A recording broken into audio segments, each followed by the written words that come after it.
KREI. Good morning. Louie is on the radio. It is a Thursday, the 20th of June. We'll have sun and clouds today with a high reaching 82 degrees. Right now we're at 67 with a cloudy sky.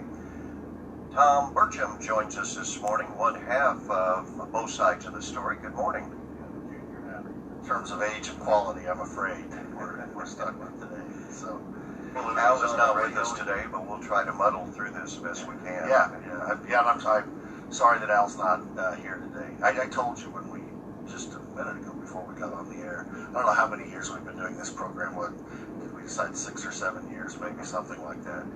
And it's been personally an enriching experience for me for a couple of reasons, but one of the reasons, and maybe the biggest reason, is I got to know Al over the course of those years. He's a nice man. He's always very pleasant to everyone that including me. He doesn't take politics personally. He's I think fair-minded, and he's got a fantastic historical perspective. And it's just been a good experience for me. Some of the best conversations we've had have not been on the radio, but they've been on the couch outside, waiting for the program to start. Yeah. So I'm sorry he's not here today. That's all right. Yeah. By the way, before we get started, I want to mention that we're gonna take a little summer hiatus, if you will. You have been bumped for the third or fourth consecutive year for the July program because our friends from the Bonne Terre Chautauqua will be here, and that'll be the third weekend. I think it's July 17th or 18th. So we've been bumped by some pretty fine people in the past, Mark Twain and Amelia Earhart and others. I don't know who's taking our place this year. Bob Hope. Oh, Bob Hope. Well, that's well, folks will be glad to hear that. I certainly don't have the material that Bob Hope had. Yeah, he's only got 100 years of material, Yeah. All right. Hey, I'd like to put him up with Al Sullivan. Let those two get together sometime. If Al was here, I'd make a joke, but he's not here, so I won't make a joke about his age. We're going to talk about the recently released state audit performed by Nicole Galloway, and I'm going to set the background for this, if you will, if it's all right. The former, and this I'm reading from the words of the audit, the first paragraph, the former prosecuting attorney, Jerrod Mahurin, began enrollment with the county in 2008, began employment with the county in 2008 as an assistant prosecuting attorney. On January 16, 2012, he was appointed as prosecuting attorney, and he was subsequently elected as prosecuting attorney and served through December 31, 2018.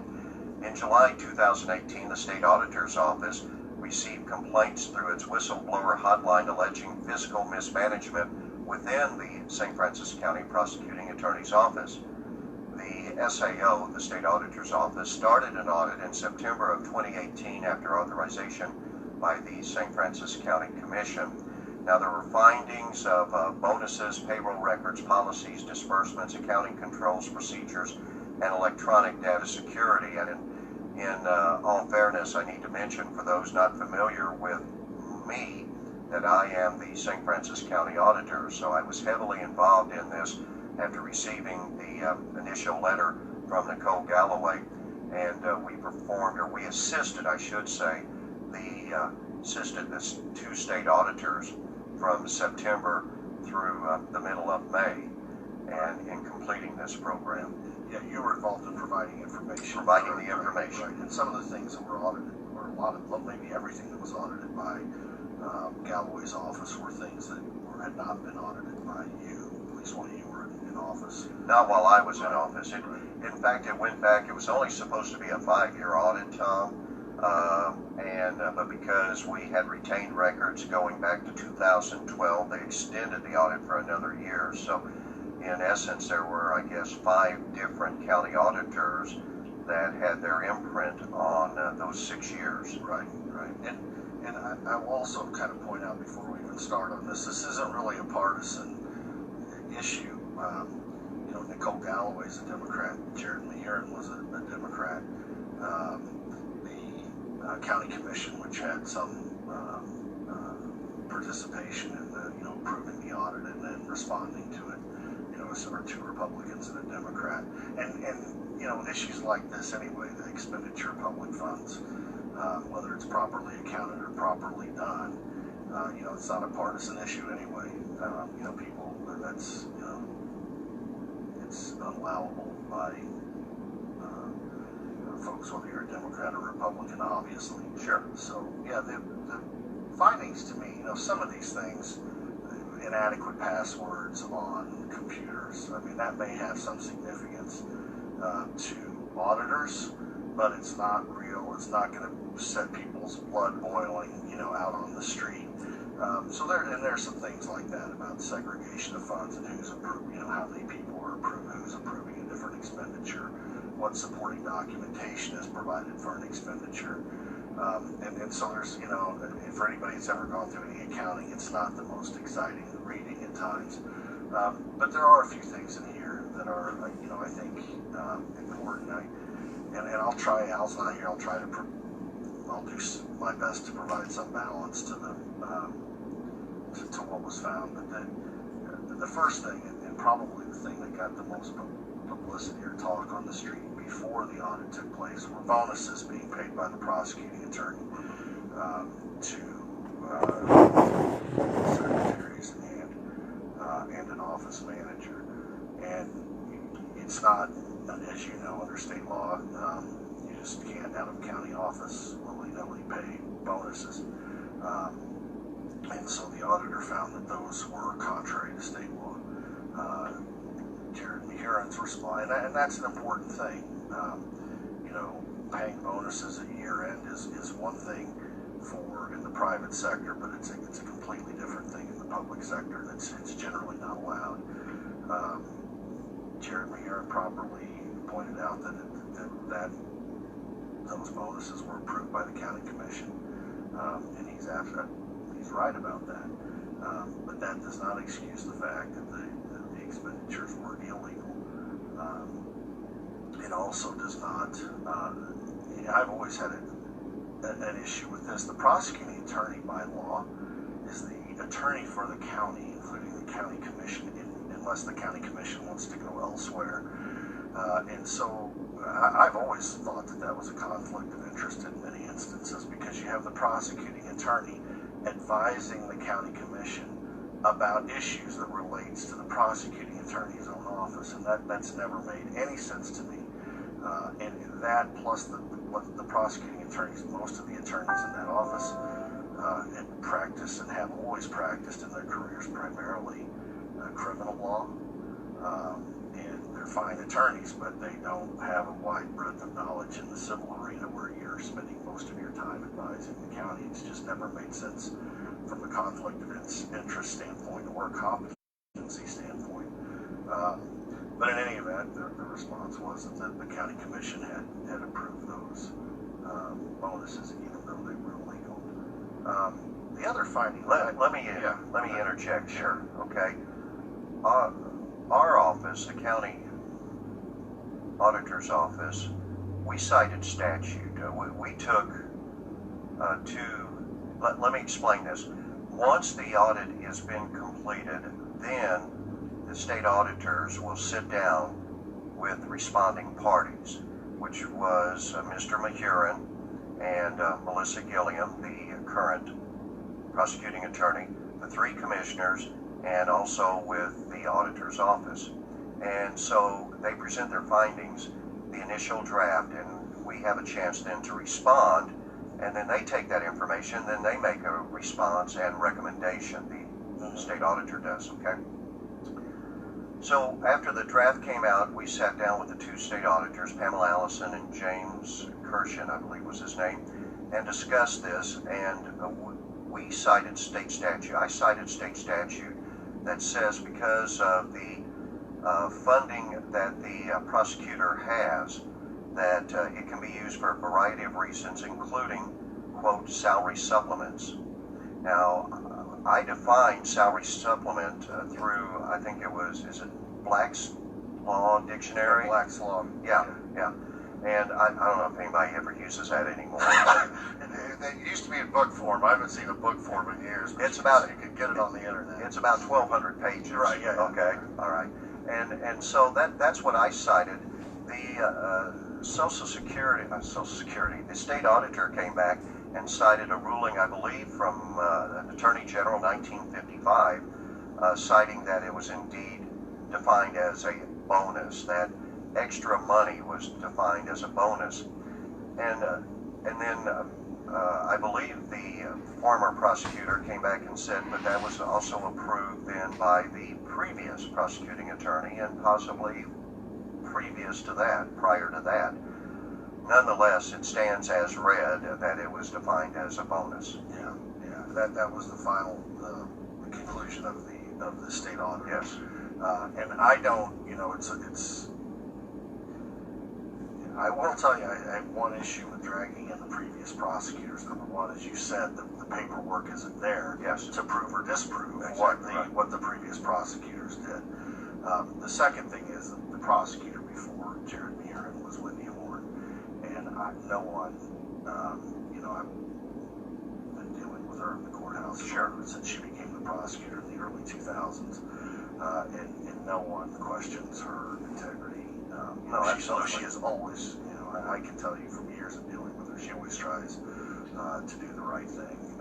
And I don't, so dragging in the previous practices of the previous prosecuting attorneys to me is a little bit difficult because it can't be proved or disproved. Sure. And Wendy Horn's in a position of being a judge. She can't publicly come out and defend herself. So I will, I can't imagine that she would have done anything that was, contrary to state law or illegal or, anywhere near that line. So how would you define supplemental salary, though? Well, so the question is not whether you can raise an employee's salary. You can always do that, okay? Sure. But you have to do it at the beginning of the fiscal year or beginning of the term and not at the end. That's when it becomes a bonus. You don't want to pay bonuses to police officers at the end of the year because there may be a connection between the number of tickets they write and the bonus. You don't want to pay bonuses to public employees because it should be an administration. That's why we call it an administration or an executive branch, because they're processing the information. They should be doing it right. It shouldn't matter really at the end if they've collected X number of fines or what they've done. Sure. So we don't generally pay public employee bonuses. Private sector, you're paid bonuses primarily on how much money you generate for the business, because that's the purpose of a private business, is to generate profit. But that's not the purpose, or shouldn't be the purpose, of our public bodies.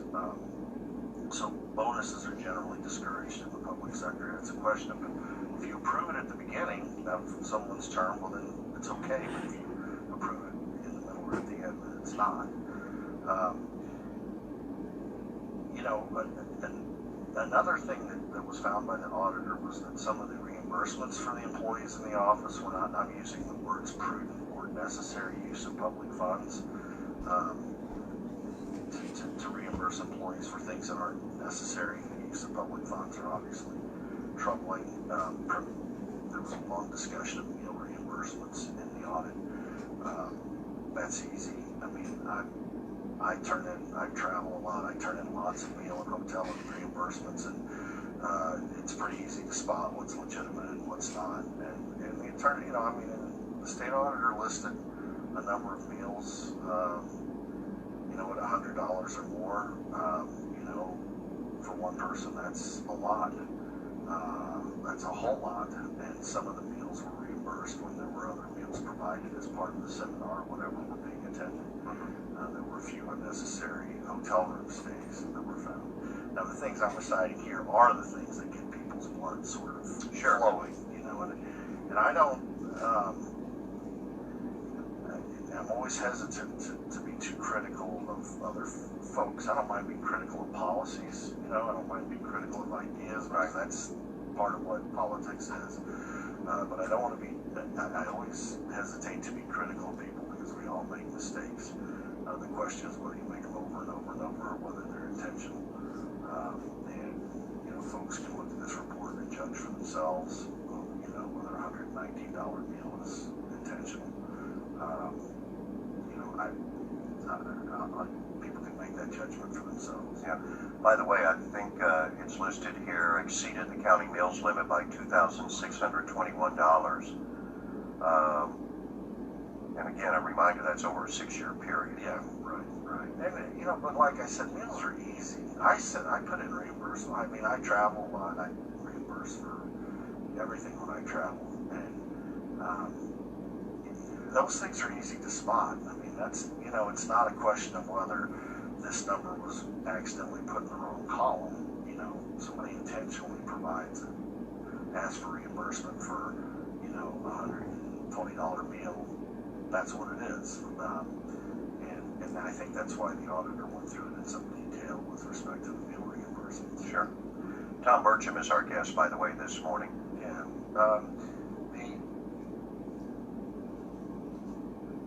You know, the one thing that Jerrod Mahurin has pointed out in his defense is that there's no criminal wrongdoing, and he's right. You know, the state auditor doesn't cite any criminal violations. I'm not sure it's the state auditor. You may be able to tell me this. It's the state auditor's role to look to find criminal violations, or just to count the beans. Well, it's to count the beans, and then if they consider something that is out of the ordinary that should be investigated, it's turned over to the Attorney General. Yeah. And to my knowledge, that hasn't been done. No. And you know, I think there were a lot of, obviously, Mr. Mahurin lost the election by quite a bit, and there were some people that were out to get him, and that's one thing that, you know, was being said. The audit was being done because there was some criminal wrongdoing that apparently did not occur. And I'm just trying to be objective about what's in the report and what is not. Because there's some things in there that are good, but there's some things in there that are not there. The only other issue, and this was, you know, at the end of the report, and you may be able to explain this too, the prosecutor's office was asked to sign a couple of statements that said that the prosecutor had no knowledge of any fraud or suspected fraud affecting the office, you know, involving employees or officials. And those were not signed by the prosecuting attorney. I think he was by that time represented by an attorney. Yes. The reason he gave, as I understood it from the newspaper, was that that his name was spelled incorrectly. And his first name was spelled incorrectly. I don't know whether that's true or not. I assume that it is. But if it were me, I would have signed these statements and let any shadows or clouds that are associated with those statements immediately dissipate the minute you put your signature on that. So, you know, I think what the conclusion of the auditor was that the overall performance was fair. And that's based on 4 grades: excellent, good, fair, and poor. Right. Initially, we were given a poor rating. Did you have something to do with getting that up? I stood in the corner for a long time with the response that the county commission did, and what the county auditor's department gave to rectifying all of this. They upgraded it to a fair. Okay. Which is not a very good grade, by the way. No. Nobody gets an excellent. Nobody gets an excellent. There's a lot of goods handed out. A lot of goods. Yeah. You know, nobody wants. What's the commercial that's on right now? You know, you don't want to be just okay. Yeah. Right. You know, you don't want to be just fair. And again, we all make mistakes. We all have our lapses. And I'm not expecting anyone to be perfect, but we need to expect, both in businesses, you go to AT&T, you don't expect fair treatment, you expect good treatment. Yes.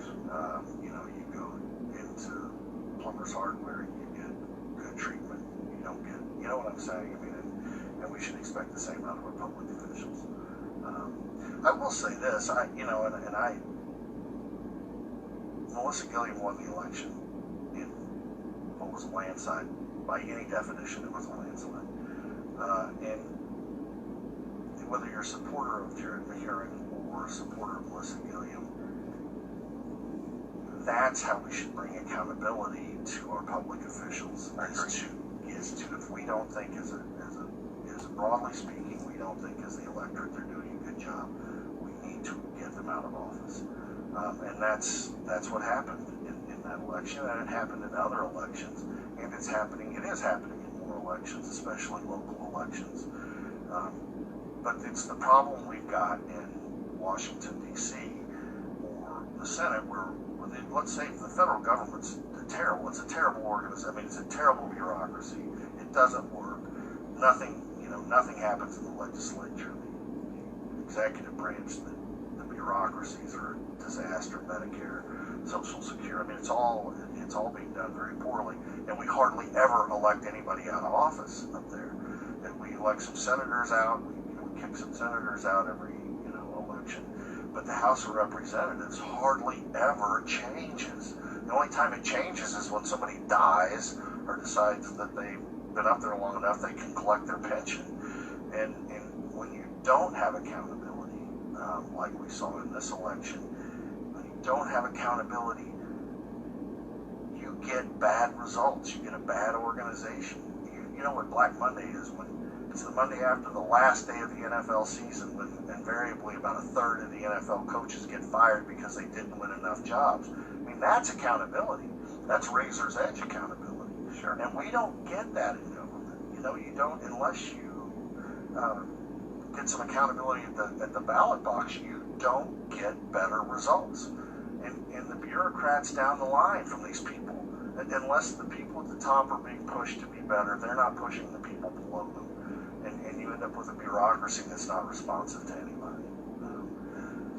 I might point out, Tom, that the accounting policy was changed in 2017 on travel and meal reimbursements, and was adhered to, except for, I think, one example from 2017 through the period of 18. Prior to that, it was kind of a mishmash of interpretation of the office holder. Consequently, though, it is approved, submitted by the office holder, it is approved by the county commission, is run through the clerk's office, then the county auditor's office, and then over to the treasurer. So there's a number of fingerprints on everything that goes through there. So. And that's the new procedure. Yes. Well, you said 2017. That is the point in time when there began to be a lot of public scrutiny, a lot of public pressure about expenditures in the courthouse generally, but especially in the prosecutor's office. And that too brought some accountability, some transparency. I know that there were some folks in the courthouse, not you, who tried to put these people's efforts at arm's length, to ask questions at the county commission, to inquire. They wanted some transparency. But that brought changes. Those inquiries alone brought changes that made the system better. And it should be encouraged. I like the people on our county commission. Gabe Wilkinson appointed me to the city council 20 years ago, plus now. And I served under him when he was mayor. Harold Gallagher, I've worked with. I like he and his family. I don't know Patrick Mullins as well, but he has always treated me with friendship and respect, and I appreciate that. But if I had some political advice to give, it is when somebody out in the public begins to question a public expenditure, you should welcome a review of it. Sure. Because the response needs to be, you bet. If there's something that has been done wrong in any office in this courthouse, we want to know about it. We want to fix it so it doesn't happen in the future. That doesn't mean we want people hanging from the lamppost outside the courthouse, but we do want to know about it. We want to fix it. And any sort of inquiry like that should be welcome. And it's very simple. The offices are open from 8 to 4. You can walk. I'm on the 3rd floor facing Columbia Street, Liberty Street. All you have to do is walk up or take the elevator up to the 3rd floor, walk in and say, hey, I'm curious about this. We'd be happy to show you anything we've got. So, yeah, and that's one thing you do a terrific job with that, and other folks do too. But that's one of the great things about local government, though. You can walk in and talk to your assessor. Hey, I don't like my new assessment. Let's don't go there. I understand. We're done. I understand. We're done. I understand. Hey, we'll be back in August with you and Al, okay? Okay, thanks. All right. We're headed towards 9 o'clock. We're at 66 degrees under a cloudy sky. That's both sides of the story on KREI.